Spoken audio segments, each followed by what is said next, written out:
राजकीय भविष्याचा फैसला करण्याचा दिवस आहे। कोल्हापूर आणि इचलकरंजी महानगरपालिकेसाठी आज सुपर थर्सडे म्हणजेच मतदानाची रणधुमाळी सुरू आहे।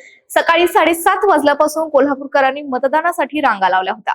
आमदार सतेज पाटील, खासदार धनंजय महाडिक आणि खासदार शाहू महाराजांसारख्या कोल्हापुरातील दिग्गज नेत्यांनी मतदानाचा हक्क बजावला। कोल्हापूरच्या राजकीय आखाड्यात नेमकं काय घडलंय आज पाहूयात या विशेष बुलेटिन मध्ये। पाहूयात आज दिवसभरातल्या टॉप 5 हेडलाईन्स।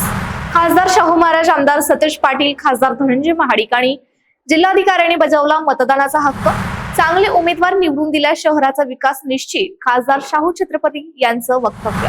कोल्हापूरची जनता काँग्रेसलाच कौल देईल, आमदार सतेज पाटलांनी व्यक्त केला विश्वास। महायुतीचा झेंडा फडकल्यावरच वाढदिवस साजरा करणार, खासदार धनंजय महाडिक यांचं भावनिक वक्तव्य।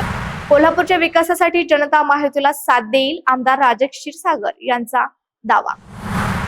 आता पाहूयात ठळक बातम्यांचा सविस्तर आढावा। कोल्हापुरात आज 10व्या सार्वत्रिक महापालिका निवडणुकीसाठी मतदान प्रक्रिया सकाळपासूनच मोठ्या उत्साहात सुरू झाली। खासदार शाहू महाराज छत्रपती, आमदार सतेज पाटील, खासदार धनंजय महाडिक आणि आमदार राजेश क्षीरसागर यांसारख्या दिग्गज नेत्यांनी सहकुटुंब मतदान केंद्रावर हजेरी लावली। जिल्हाधिकारी अमोल अडगे यांनीही मतदान करून सुजाण नागरिकत्वाचा आदर्श घालून दिला। खासदार शाहू महाराज छत्रपती यांनी आपला मतदानाचा हक्क बजावलाय। माध्यमांशी बोलताना त्यांनी शहराच्या विकासासाठी सुशिक्षित आणि चांगले उमेदवार निवडण्याचे महत्त्व अधोरेखित केले। तसेच यंदा काँग्रेसला चांगले यश मिळेल असाही विश्वास त्यांनी व्यक्त केला।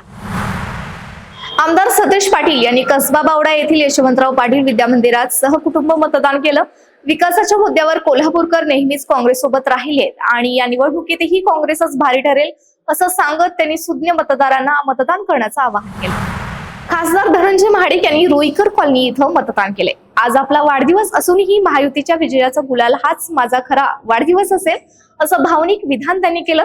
राज्यातील 29 महापालिकांमध्ये महायुतीचाच झेंडा फडकणार असा विश्वासही त्यांनी व्यक्त केला। आमदार राजेश क्षीरसागर यांनी सपत्नीक मतदान करून लोकशाहीचा उत्सवात सहभाग घेतला। केंद्र आणि राज्य सरकारने कोल्हापूरसाठी दिलेला कोट्यवधींचा निधी आणि विकास कामे यामुळे जनता महायुतीलाच विजयी करेल असा ठाम विश्वास त्यांनी यावेळी व्यक्त केला। जिल्हाधिकारी अमोल अडगे यांनी होली क्रॉस शाळेत मतदानाचा हक्क बजावला। सकाळपासूनच मतदान प्रक्रिया सुरळीत सुरू असून कोल्हापूरचा मतदानाचा टक्का वाढवण्यासाठी सायंकाळी 5:30 पर्यंत जास्तीत जास्त नागरिकांनी मतदान करावं असं आवाहनही त्यांनी केलं। मतदानाचा उत्साह असतानाच जरगनगरमध्ये तांत्रिक घोटाळ्यामुळे अनेक मतदारांची नावे यादीतून गायब झाल्यानं 1 तास मतदान प्रक्रिया विस्कळीत झाली होती। ओळखपत्र असूनही मतदान करता न आल्यानं वयोवृद्ध नागरिकांनी अक्षरशः संताप व्यक्त केलाय। प्रभाग क्रमांक 5 मध्ये निवडणुकीला गालबोट लागल्याचं चित्र पाहायला मिळालंय। न्यू पॅलेस येथील मतदान केंद्रावर काँग्रेसच्या उमेदवार सरोज सरनाईक आणि भाजपच्या उमेदवार पल्लवी देसाई यांच्यात मतदारांच्या हरकतीवरून वाद झाला। अखेर पोलिसांनी मध्यस्थी करत हा वाद मिटवला। एकीकडे निवडणुकीची धामधूम सुरू असताना शिवाजी पूल परिसरात एका 4 चाकीनं धडक दिल्यानं वडणगीचा युवक अभिमानी हा गंभीर जखमी झाला। अपघात इतका भीषण होता की युवक रस्त्यावर फेकला गेला। त्याला तात्काळ रुग्णालयात दाखल करण्यात आला असून पोलीस अधिक तपास करत आहेत। निवडणूक सुरळीत पार पाडण्यासाठी मुख्य निवडणूक निरीक्षक शीतल तेली उगले आणि प्रशासक के मंजुलक्ष्मी यांनी शहरातील विविध केंद्रांची पाहणी केली। ताराबाई पार्क येथील पिंक बूथसह अनेक महाविद्यालयातील केंद्रांना भेट देऊन त्यांनी यंत्रणेचा आढावा घेतला।